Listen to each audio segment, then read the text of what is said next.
What up, what up, what up? You already know what it is. Welcome back. It's Standing A Live. We want to thank everybody tuning in tonight. Tonight we have a special guest with us in Rakim Johnson. How everyone doing? I'm your host, Jay Ford, aka The Capo, with my co-host, Taurus. Man, how you doing this evening, big dog? I'm feeling fantastic, man. Blessed to be here. I'll say this in all honesty. Blessed to be in your presence. One of my good buddies. And then also, we're going to introduce our guest, but I'm also blessed to be in his presence. So shout out to him too. Absolutely. And before we truly formally introduce our guest that's here this evening, I want to shout out our lead sponsors, Nutrition Plus, the weight loss and fitness specialist. You can reach them at 317-525-7873, as well as CBA, aka SEDS Boxing Academy, which is another great fitness plan or fitness play, excuse me. They will tailor plans to your fitness needs. It's not just necessarily about boxing. You can contact SEDS Boxing Academy at 317-538-1238 or at sedsboxing@yahoo.com, as well as our third leading sponsor, Conceited Nobody, which is an entertainment podcast airing on Tuesday nights at 8 p.m. They have great content that'll itch the brain, you know what I mean, and make you think and also keep you entertained at the same time. Once again, that particular podcast can be found on whatever podcast platform you get your podcast from. So be sure to tune in at 8 p.m. on Tuesday nights. Big shout out to some of our other supporters, UBF Boxing, Glove to Face, and the ringside.biz. And we also want to big up all our prior guests who have been on the show, whether you're a trainer, promoter, fighter, fan, friend, or foe. You always welcome in the Standing A Live, though. You know what I mean? As we alluded to earlier in this segment, and we've kind of told you who's here tonight, we have Rakim Johnson in the building with us tonight, sharing the airwaves. He's a young prospect who's gone up, down, all around, and we're going to talk about some of that tonight. But can you just say what's up to the fans, man, before we go any further? Yeah, man. I appreciate y'all for having me on the show. One thing, it's a great opportunity. And honestly, I feel, blessed just being in, the space, talking about boxing, just, moving on, my career and everything. But, man, I'm happy, That's what's up. That's what's up, man. So, as always, fans, before we get into our various topics, we're going to start with our This Day in Boxing History segment. We're flashing back to February 4th, 1989. We're going back to Las Vegas, Nevada, Caesar's Palace. Mark Braylon regaining his WBA welterweight title with a first round KO over, here I go again, Soon Lee. Hey, Mr. Lee, how that sound? Motherfucker beat up on Mr. Lee to regain his welterweight title. This was a title he lost, I believe, 2 fights prior to Marlon Sterling, if my memory serves me correctly. Bottom line, fans, just give you some true history and backdrop on Mark Braylon. If you're not too familiar, he's someone who won the New York Golden Gloves 5 times, who also had an undefeated record during his reign in Golden Gloves. You know what I mean? He was the only amateur in history, at least at this point to date. I don't know. I can't recall when this article was written, but I'm at least say 2000s. You know what I'm saying? He's the only amateur to ever grace the cover of Ring magazine. So that kind of just gives you the prestige, the respect, you know what I'm saying, that he earned as a fighter, especially during the time he came up.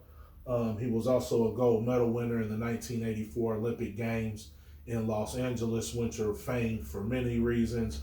Everybody knows about the Coliseum, which a lot of those games happened in terms of track meets, Carl Lewis, everybody else. But regardless, he's a very historic figure in boxing.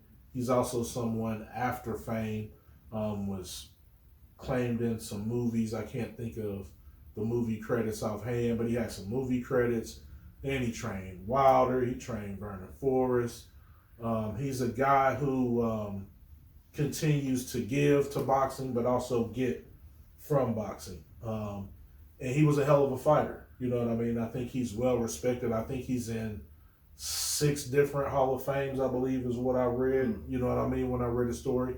And he's also one of the, you're going to give me some shit for it because there's really no way I can say this, but one of the taller, bigger athletes in this particular weight class at 6'3". Hey man, that's what You you're know what I into. mean?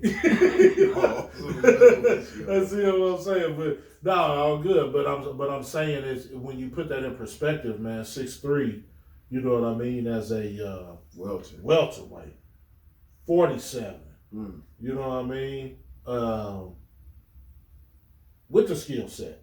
Let's not diminish and just say it was all about the difference in what the frame may have. Hey, man. Yeah, what the difference may have been in terms of, you see, I just know my guy, he gives it, you know what I mean? It'd be real though. But no, in all honesty, man, when I was kind of reading up, there was a lot of things I didn't know in terms of the Golden Gloves. That was truly, you know, and I think he beat Sugar Ray Robinson's record in terms of being undefeated in the stretch of that run in the Golden Gloves. But I think sometimes, even when you're honest as a fan, unless you call yourself one of those truly that goes back in the archives all the time. And when I say back, fans, I don't mean the 80s and shit. I mean back like 30s and 20s, and you start building from there or even earlier. You forget about the heydays because you didn't witness those heydays. Right. You know what I'm saying? Whether it been the outlets of media or the constraints of how boxing was run at the time, you know what I'm saying? But as I looked at his career, professional record of 35 wins, 3 losses, with 1 draw, 25 KOs, that's a hell of a way to put up your gloves. You know what I mean? Yeah. Mark Breland, I'm gonna tell you, man, I hate the fact that he one of the people who I only learned about later on. Just going back or just hearing his name, we all know that the 1984 Olympics team was star-studded. Right. I think that the only one that can be argued to be as good as that is with 76. You said that's what Sugar Ray them, right? Yeah. Who was on that 76 team? 76.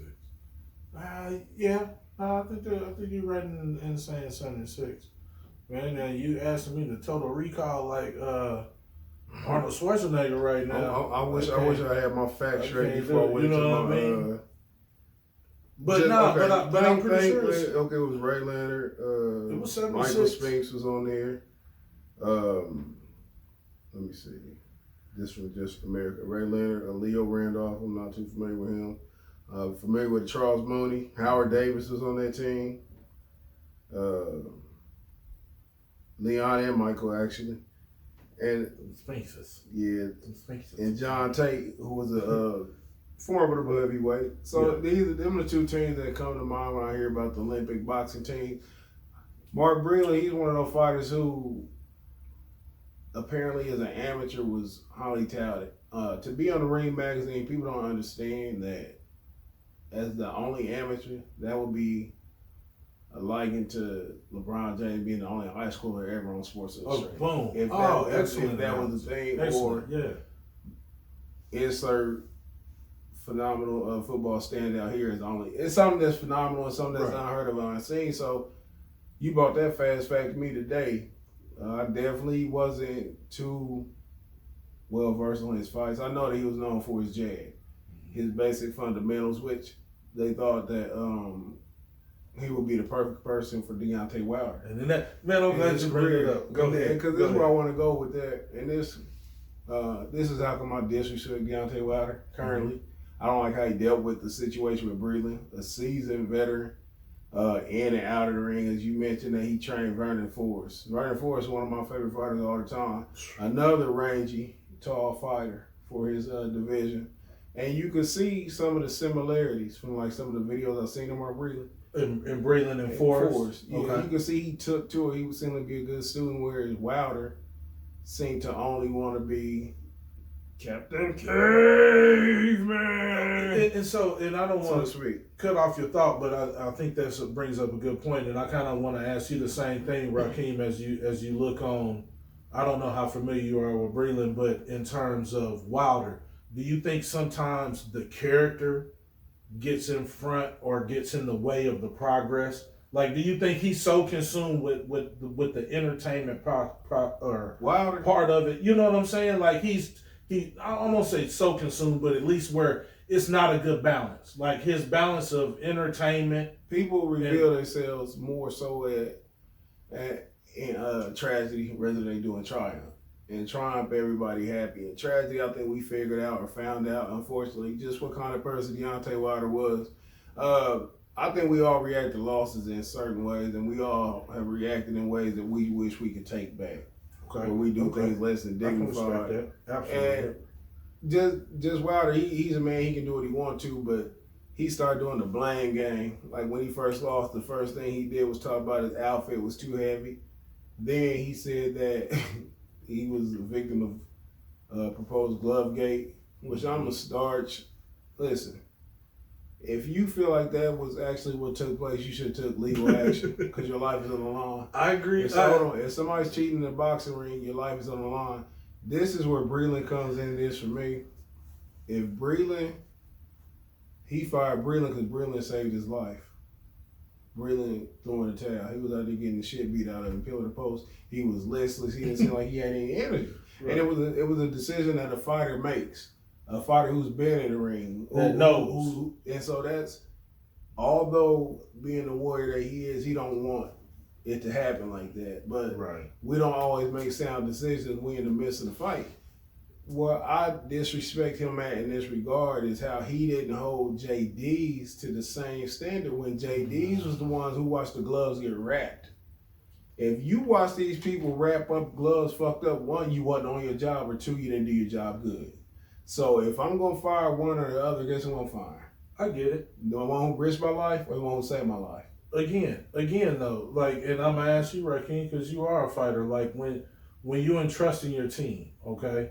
And we talking about Wilder though. So regardless of whom he entrusted in or who he feels like violated his trust, when you look at Wilder from the outside looking in, and just look at the team he had around him, if you put yourself in terms of a boxer, do you think sometimes the show or the glow he wanted took away from what he truly had at his disposal in terms of being the best fighter he could be in the moment? I guess, fame and everything take over, I ain't gonna say anybody, but you get too much of it, it can go to your head. I feel like it can throw you off your game because you're too focused on trying to entertain people. But ain't no telling, man. So you don't feel like in this scenario though that was the case? You feel like it was just a loss, you know what I mean? And he just didn't add up, period. Yeah. Okay. Yeah. I can feel that. I guess for me, I think you blame the battery pack, but you chose the battery pack. Mm-hmm. You see what I'm saying? So that's kind of where I'm at with it. Like, you know what I mean? I get you wanting to do certain things. Like, I get what he's known for to the crowd in terms of that. And I don't want to make this a Wilder moment because this is definitely about Breland. But I'm just trying to give the respect to Breland because it's like you said, one, he's a fighter that's been in there. So he knows when it's not going to change. You know what I'm saying? I guess what my thing is, and it goes back to what you're saying, okay, you disrespect Breland, but what I'm saying is, why? Because he's I disrespect Wilder, not Breland. No. Yeah. But I'm saying his disrespect to Breland. Wilder's disrespect to Breland is like, why? You see what I'm saying? Because he's proven, and we know he knows his shit. Look at the pack. You know what I'm saying? I can tell you why though. It's because Wilder he became one of those coddle athletes. Where you can tell that he's somebody who got a lot of yes being around him. Who tell him exactly what he want to hear, and it spoiled him. You know what I'm saying? When you get to that certain peak, you forget what you came for. You forgot that you like. You gotta understand, Wilder in the course of a year, he went from a warrior to a king in his own mind, to where he started having delusions of grandeur, to where he had the intro to his videos on Instagram saying, "You king." Right. You know what I'm saying? I'm like, who the fuck king are you? And so, king, I'm going to tell you, man, a king don't work as hard as a general. And a general don't work as hard as a private. You see what I'm saying? Mm-hmm. The higher you get, the less work you put in. And a loss can be one or two things, a lesson or a loss. You can rebound from this. In the heavyweight division, you lose. You don't just lose, you get stopped. You know what I'm saying? It's rare for a great heavyweight to not get stopped. You know what I'm saying? It's every heavyweight of note outside of a Rocky Marciano. But everybody is being stopped. And no matter, it's rare that you don't see a fighter make excuses. But that's just natural. We all have excuses. You know, I have excuses in Uno. Y'all cheating. No, I got you. I got you. No, and I me on purpose. Only just, and to put this back in perspective, fans, we're talking about Mark Breland, but we're also talking about what can happen when you have a famed trainer or somebody with certain knowledge in a corner of a younger athlete. It doesn't always mesh. You know what I'm saying? The information's not always translated. Deontay Wilder and or respected. Deontay Wilder in his mid-30s. Let's get that established right now. He's not a young fighter. I mean, but in his mind, we're not going to emphasize a grown man for making a decision. Well, wait a minute. I'm not trying to make the motherfucker a toddler, but in the sense of boxing, he's young. He's young. Like, young is Teofimo. Young is Rakim. That's young. Like, those people are young fighters. He's a fighter who has this many defenses on his title. He's knocking people out left and right. It's not something. All right, fuck it. He old than a motherfucker. Let's make that clear. What my co-host is saying.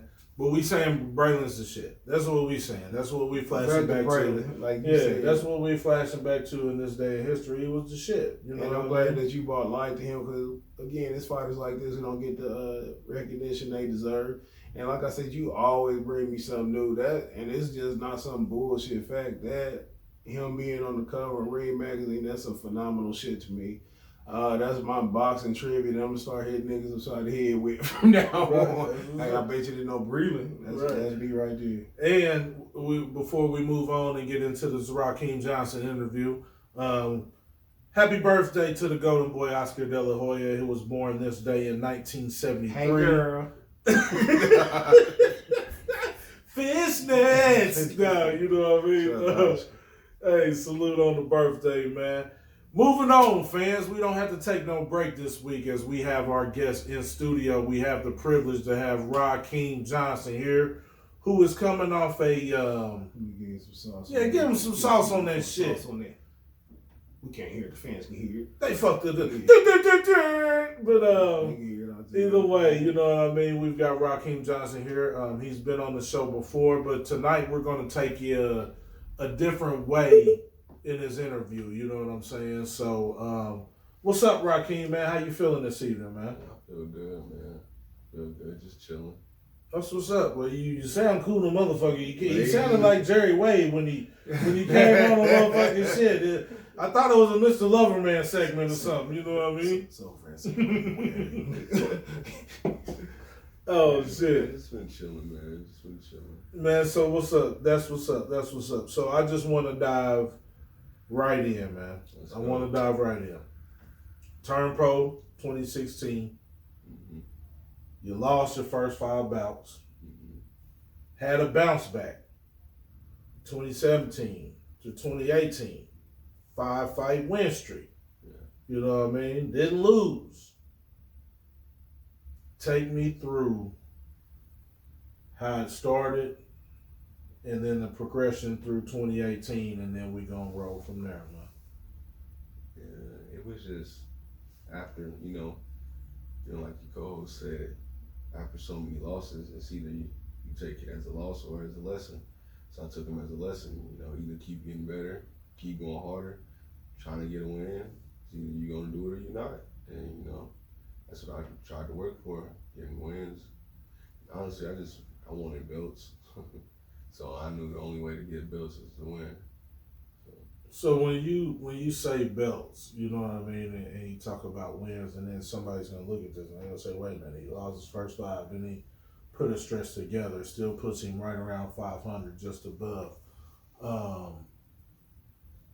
In your mind, talk directly to the mic. Sorry. In your mind, what has been one of the things you learned from those first 5 losses that helped you turn the corner, though? Was it being more disciplined? Was it getting more around sparring? Like, what was it that helped turn the corner? I mean, it had to be something that helped facilitate that change of direction.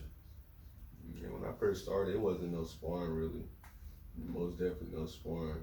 The way I was working out, just I had to change everything. So that's what I had. That's what I did. Everything. Just like learning how to ride a bike again. Okay. That's what's up. So, as you talk about your career, we move on. We go into 2019. Prior to COVID, wasn't a ton of action you had in 2019, but you were active a little bit. I believe you had taken a fight. Was the Arizona fight in 2019 or 2020? 2019. Yeah, that's what I thought. In 2019. Okay, so you take that fight. It was against a guy, I believe he was like 7-0 or I think it was like 5-0. 5-0. Yeah, somewhere in there, right? He was a California kid or an Arizona kid? I think he's from New York. New York. Either way, they bringing you in, but they bringing you in because you got a little edge. You was on that street. Yeah. Talk about that fight. And wait a minute. Before you talk about the night of the fight, talk about why you took the fight and why you felt like it was right for you. Like, why did you feel like that was a right situation for you? Well, after I looked at him, he was beatable. He was definitely beatable. Yeah, I was in good shape, definitely to go 6 rounds. I was in shape to go 8 rounds, but I guess I wasn't ready for that big stage at that moment. It was a little bit too much, I feel like. So was the opponent too much in terms of what he did in the ring, or was the other circumstances, the eyes around the ring, the stage of it? Because we talking minus COVID, fans, so you have to put this in perspective. We talking about an arena that actually had them live fans that are screaming certain things. Just kind of take us through, because to be honest, me and Mago, we watched the shit. Yeah. So you already know we cheering, we on our shit. You already know, but we seen it, and I thought when I watched, that's why I want to hear from you. But I thought when I watched, I said, "Damn, either he wasn't in shape, or he just felt a little gun shy for whatever reason." You know what I mean? You know how sometimes you get and you want to pull the trigger, you seeing it, but you just however it goes, like your finger is stuck on that damn trigger, like kind of. Take me there, man. So, like, the biggest show I fought on was, maybe in Indianapolis and Detroit, maybe 1,000 something people, 700. So that's cool. But when I got there, it was cameras, lights, everything was big. I think it was like 15, 20,000 people there. It was a little different. The energy was different. So, like you said, the odds was against me. It's just, I don't know. I know when I got in the ring, I felt cool. As soon as the bell, rung, everything got to going. I felt like I was in sand. I couldn't move. Like, my body was stuck. Mm-hmm. But, all I know is I had to train, keep going, because it's just a lesson to me. Because, if I'd let it stop me, then, who am I? So, let me ask you 2 questions. Mm-hmm. Just so I don't forget the question. First, when you said that you saw him and that you could beat him, what exactly did you see in him? I don't know. I didn't really see much in him. I knew he was beatable. He ever had no one really threw in front of him. That's what I believe, honestly. And like what Mike Tyson, one of his famous lines, everyone got a plan until they got punched in their mouth. Yeah. So I don't know. It was a beatable fight for me, I feel like.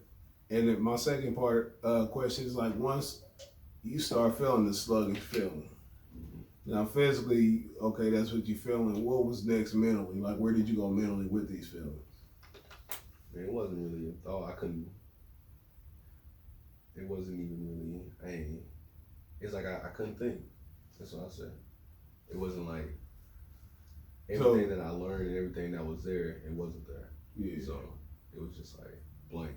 So this leads me into my next question, man. Mm-hmm. We're gonna get to the bottom of this bullshit, right? Because I've seen you fight, man. I've seen you do certain things, but I also know, like me and you talked about rubbing her down. You know what I mean? You don't always rub boxing down. Do you feel sometimes some of those losses you've taken, and what I mean by rubber down, fans is putting in the work, totally, not just when you have a fight, but what I'm asking you is now knowing the things that you've experienced, whether it been the bright lights, my legs wasn't right, although I trained. Can you honestly say you've truly poured 100 in all the time? Can't say that. I know I have some points. That was a fight I did put my all into, guaranteed. Because that was a fight I was looking forward to. It could have been a life changer. So I definitely did pour all into that one. There's been other fights I have definitely played with underestimating people, like Yancey. He was I think I heard his record. I didn't really take it serious. I think he was gonna be a walkover. Man, he got out here, man, fought all 4 rounds with him, and he gave me a concussion. I won the fight, but hey, he was pretty tough. It was a cost, right? So after that one, I that's the funny shit right there, man. He said, you. and he gave me a concussion. Yeah. I didn't, after that one, I didn't take no one, for granted, for real. So I definitely started training a lot harder after certain fights, and that one particularly. And I was ready for that one. I wasn't there.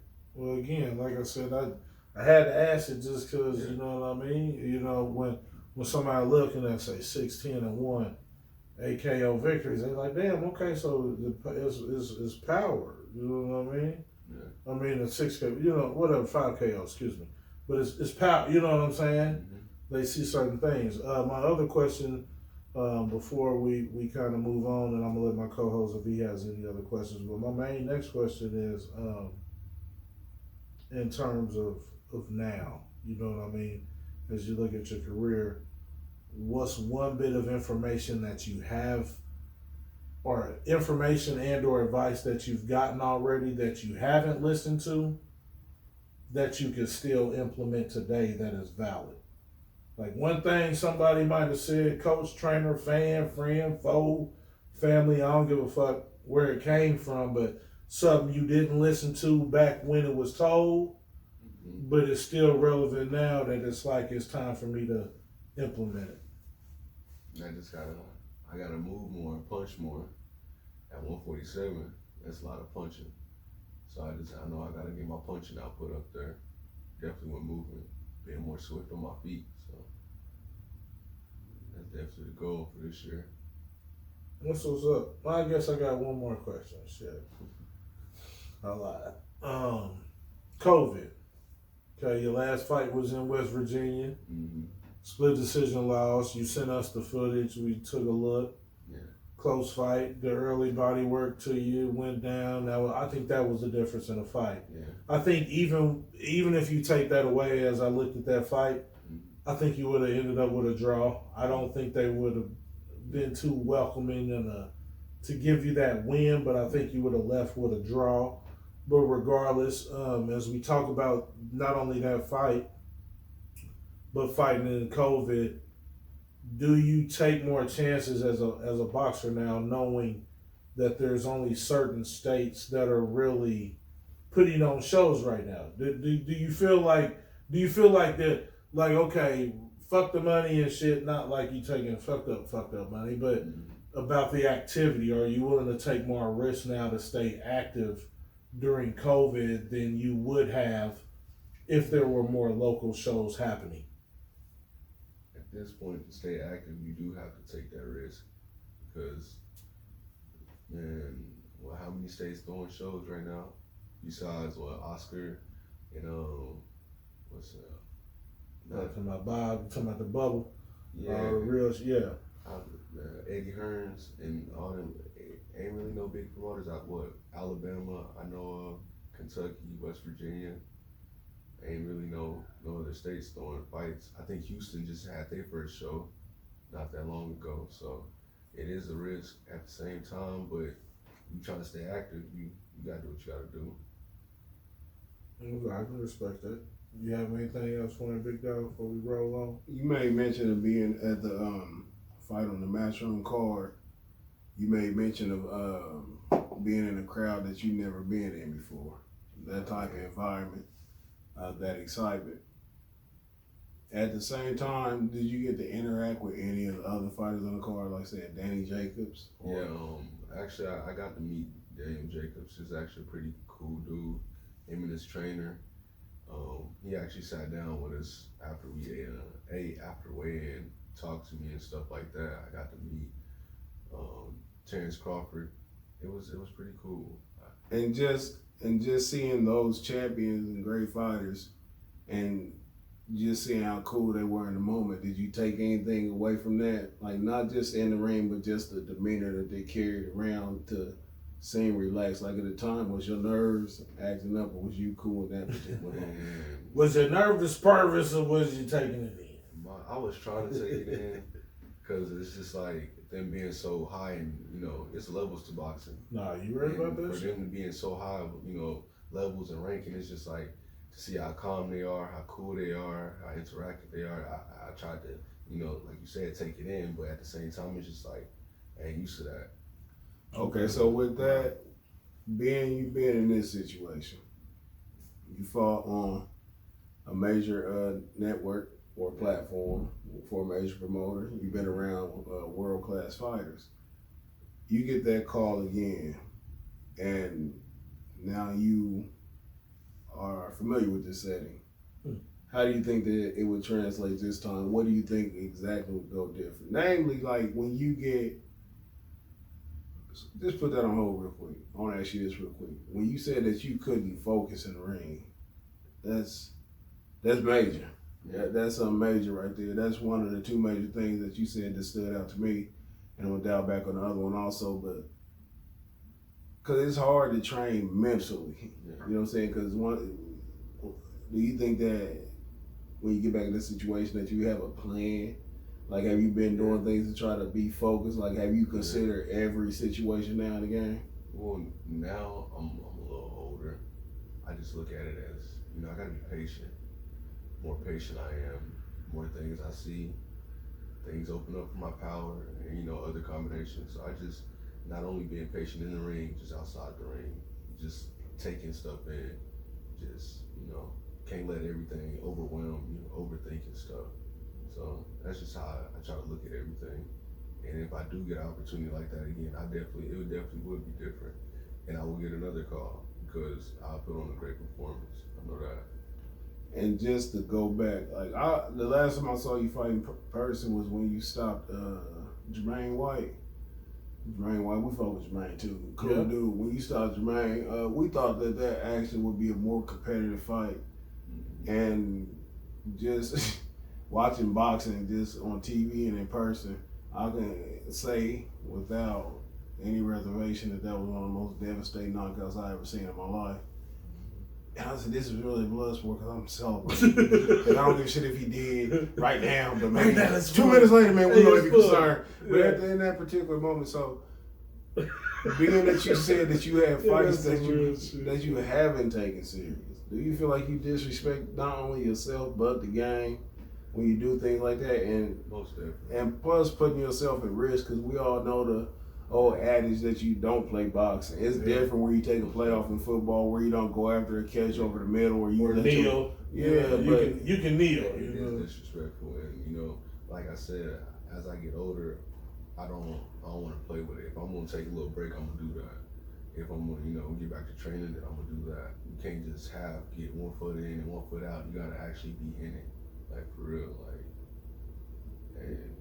Have you ever heard of a great fighter that took a break from boxing? Nah. On their way up, not say, for instance, if they conquered like Floyd did between his last fight, that Marquez fight, Like, can you take a break in boxing? Because boxing don't wait on you. They retire. They still be training, man.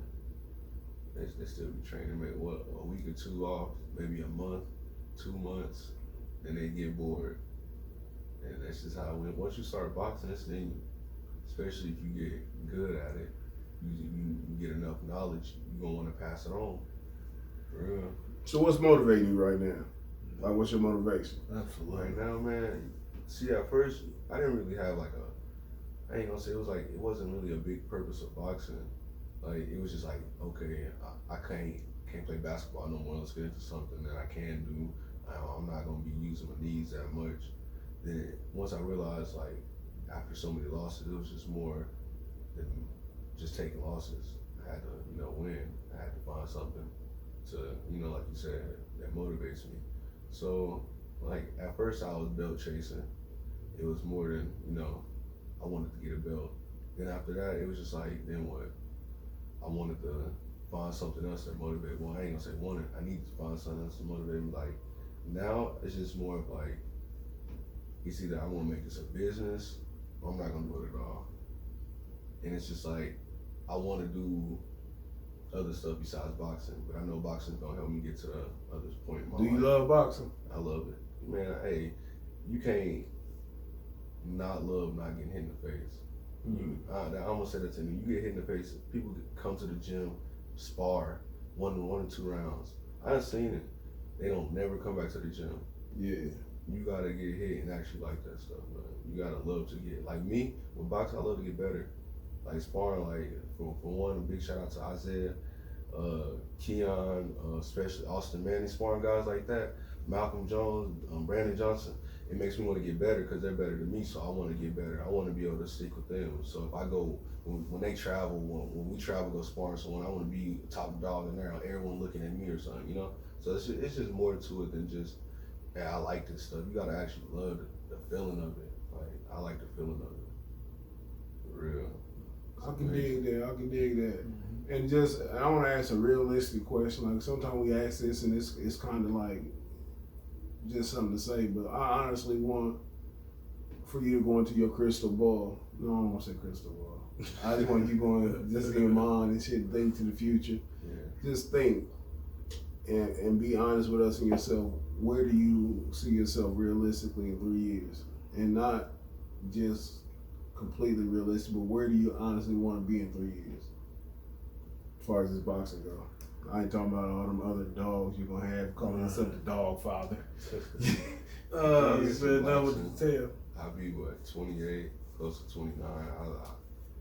I feel like if I don't continue to train hard or I don't want the if I don't. Yeah. I'm saying, where do you want to be in 3 years? The perfect picture. Don't give us a blurred picture. Where I want to be.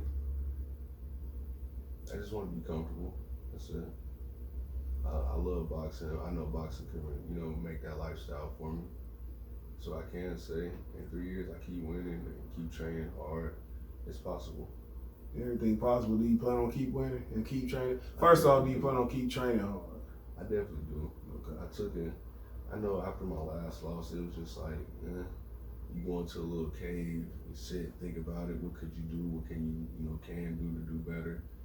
And that's what it's been on. That's do you go over and watch your old fights? Yeah, if I can get any footage of it and just see, because it's many be fights where I know I'll be like, oh, I could have did this, I could have did that, but when you in there, it's just like it don't be what you want it to be.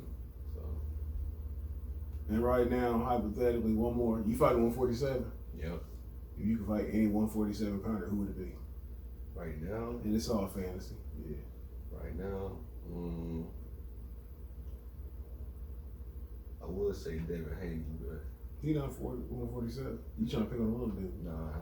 He trying to beat them little dudes. They 135, 140 or something. Yeah, they little dudes.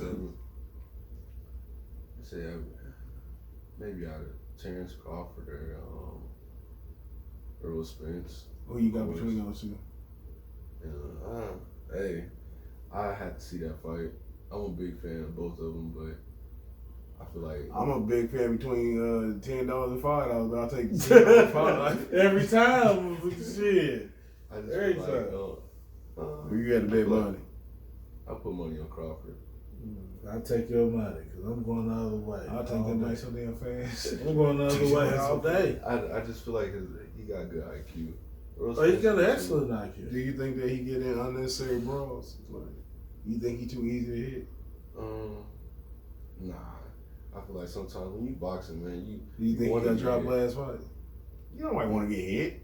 Nah, except Marco Maidana and Mike Organ. I done seen a couple of Terrence Crawford sparring clips. Sometimes he just like. Oh, I forgot he mad him. Never mind. I don't know the rest of that shit. Y'all bonded. Earl Spence too. Y'all bonded. Where you from? I'm from Texas. I'm from Tyler, Texas. I was down in Dallas. So I said last Earl Spence fight too. I like Dallas. That's what's up. He's from Tyler. Yeah. Larry Johnson. Larry Johnson territory. LJ.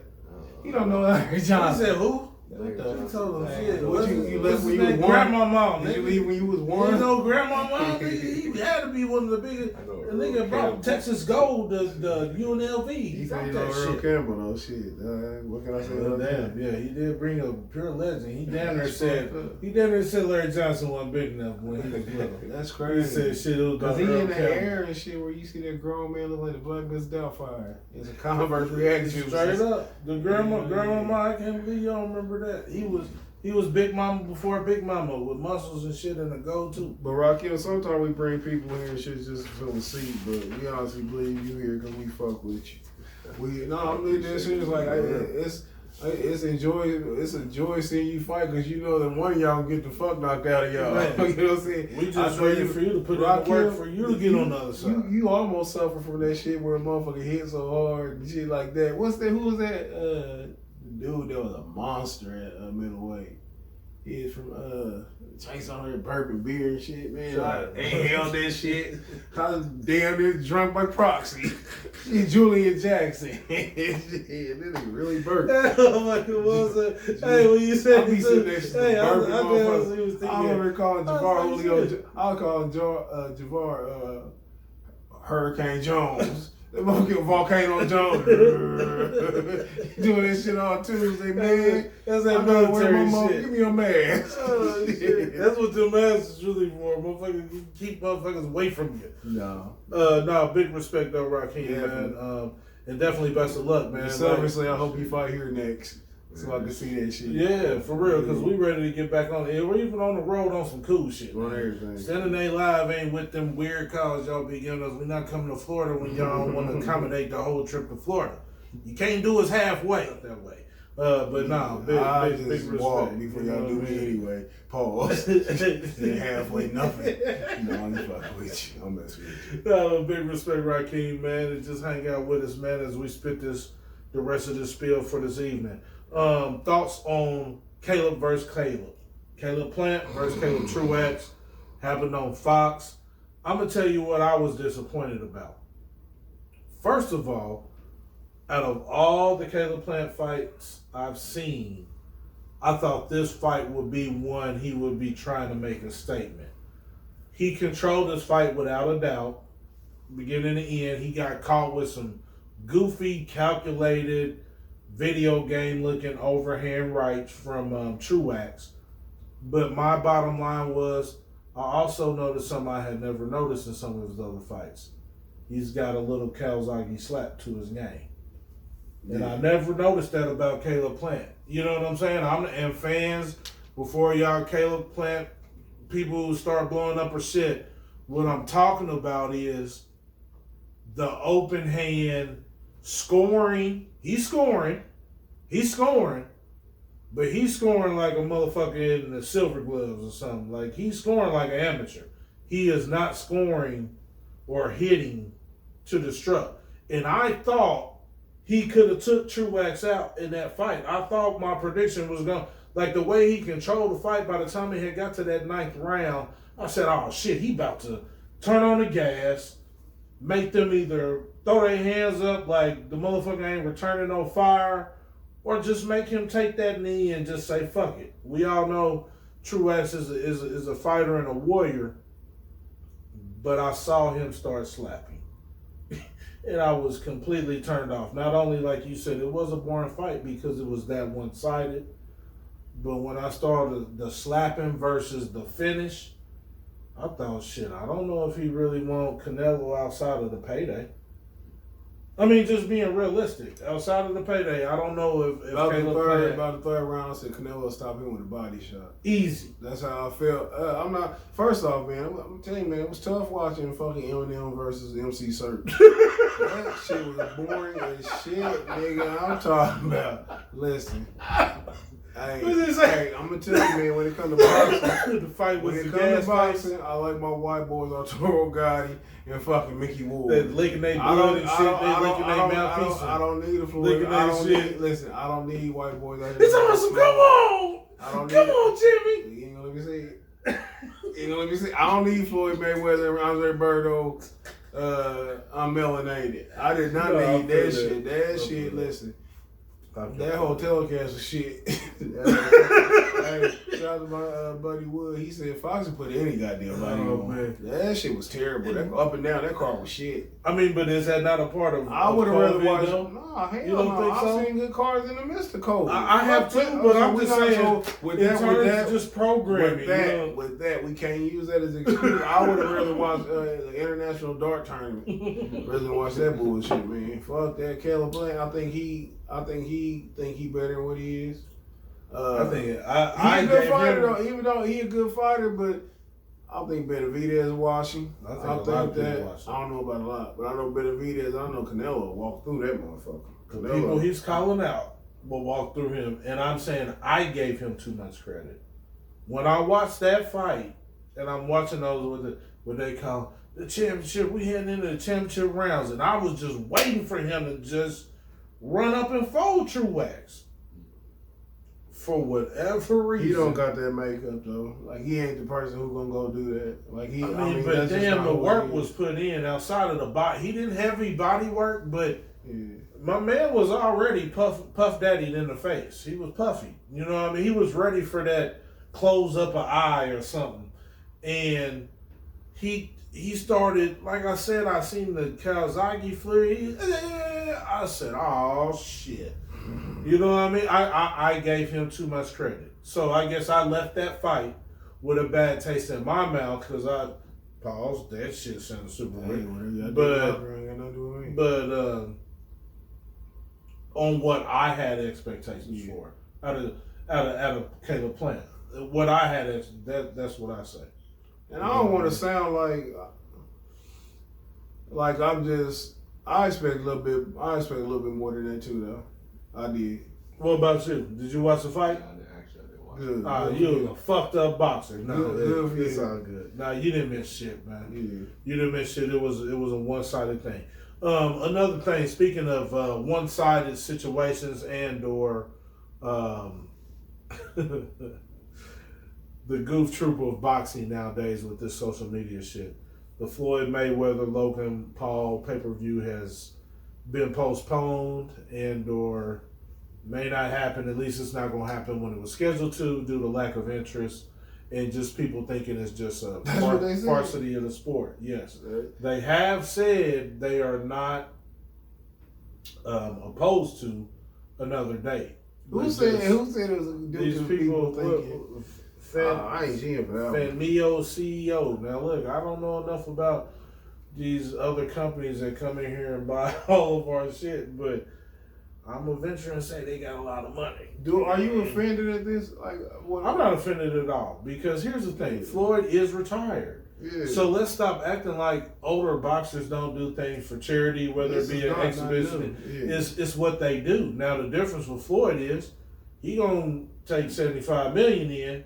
And he might give out 20. I'm just throwing out figures because I do not know fans, so don't start that shit.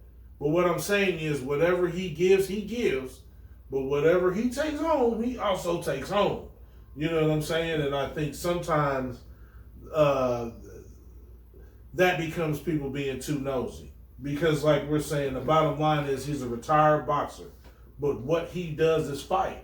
So if somebody's willing to pay him to fight, whether it be at his own club, at what's this shit called? Money Girls or Girl Collection. Yeah. If it's at Girl Collection and the nigga choose to get up there in between some poles, hey, shit. Listen, I didn't say that. I wasn't gonna watch that shit. I want to know whoever watch. Who's gonna pay for but that? I tell you what though, he said at the end of the year he want to fight 50 Cent.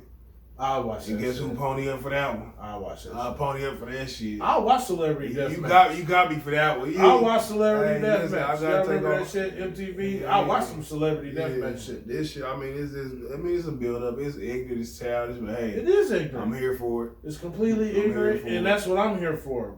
Celebrity Deathmatch, MTV, back in the day when they had that show. That's what I'm here for.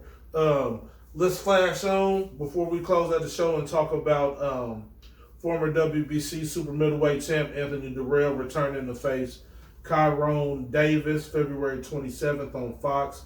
Durrell last fought David Benavidez in 2019. It was a TKO loss in which his corner stopped the fight, rightfully fucking so.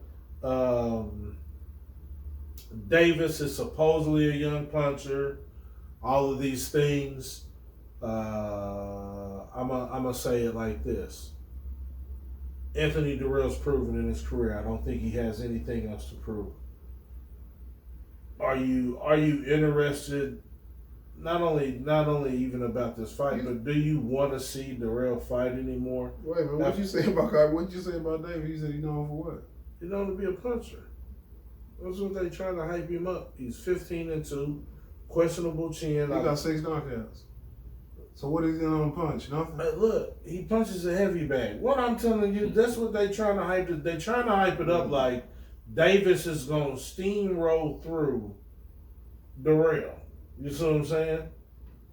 Is sort of what the makeup of this is. I don't see it. I see Durrell boxing the socks off of this young man. My only point for this fight is, what does Durrell do from this point in his career?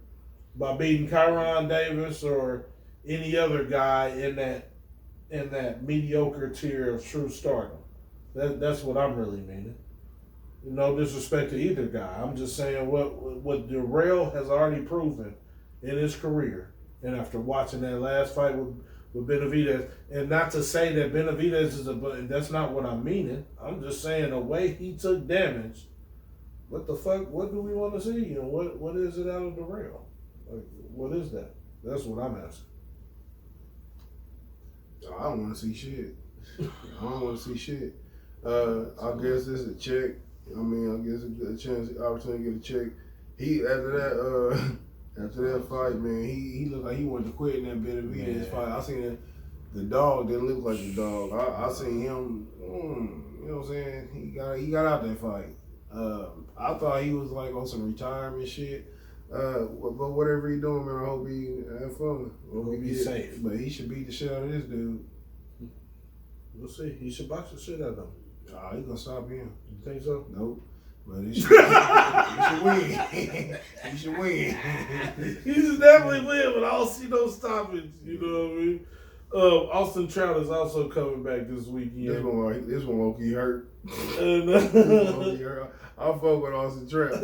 I was so fucking disappointed to see that. I didn't know he had a fight, so I went to his Instagram page, and I think he fighting on. It's some sort of Mexican. I think he fighting on Antana. Antana, man. They'll reduce Austin Trout to a fucking antenna. If you stand next to the TV and raise your right hand at a 45-degree angle, you get that fucking channel.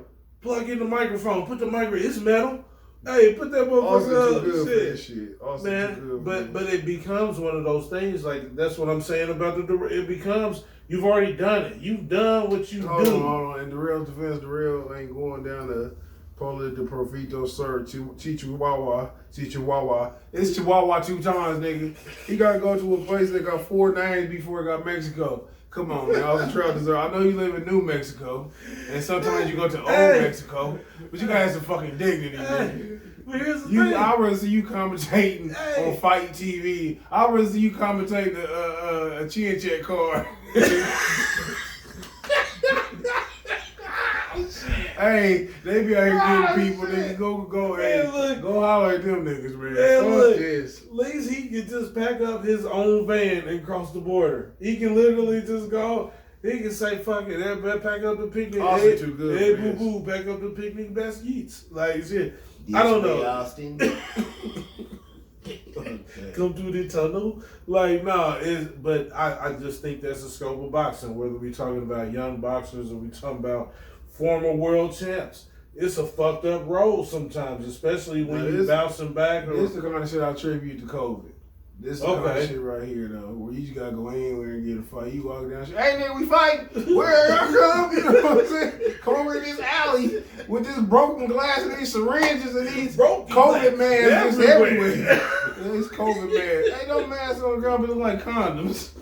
You see it look like a mask, look like a discarded condom, man. You know, oh shit. But man, no, oh shit, man, that's the funniest shit. Oh no, real live though. It's a slow weekend in boxing this weekend. We do have a card on ESPN Plus on February 6th, which is, I believe, bantamweight action, if I'm not mistaken. One of those lower shits. Don't quote me, boy, because I ain't said shit. But ESPN Plus has a card. We just told you about the Austin Trout card. I believe that's streaming on one of those odd services from Mexico, and I'm sure you can find it if you try and tune in. Most importantly, before we close out, man, we want to thank our guest, Rakim Johnson, for stopping in, man, just sharing the airwaves with us, you know what I mean, and just letting us in on what's been up with him. Before we close out the show, could you please tell the fans where they can find you and all those social media handles? You can look me up on Facebook at Rakim Johnson, on Instagram at Rakim_the gym, and that's it. That's some basic ass shit. We need to work on this shit. Don't worry about it, fans. You know what I mean? Get your box rec picture and do that shit over. That's what I told him. We got him, man. We need to upgrade this shit. You know what I mean? I sent that to Joanna because my license expired, and I didn't know it. And she said to send her a picture. And I just took that picture right there. I just left the gym. Man, don't do that shit no more. Don't take that motherfucker number 77979. You look like you live in Eddie King Jr. dressing room. Hey, I still got the suit. It still fit. Dang. No, that's what's up. Hey, big ups to all the fans who tuned in this evening to Standing A Live. Big ups to all our lead sponsors, Nutrition Plus, CBA Promotions, The Conceited Nobody, as well as all our supporters, UBF Boxing, Glove to Face, the Ringside.biz, all our prior guests, whether you're trainer, friend, foe, opponent, it don't matter. Everybody's welcome. Again, anybody with any questions and or interviews you want to submit to Standing A Live, please feel free to contact us via our Facebook page. Big Dog, you got anything before we get out of here? Catch y'all next week, same time, same channel. Appreciate you again, man. I appreciate all the pleasure to sit down and chop it up with you. And just thank everybody tuning in and rock with us. That's right. Stay loyal. Don't be a fool. Stay cool.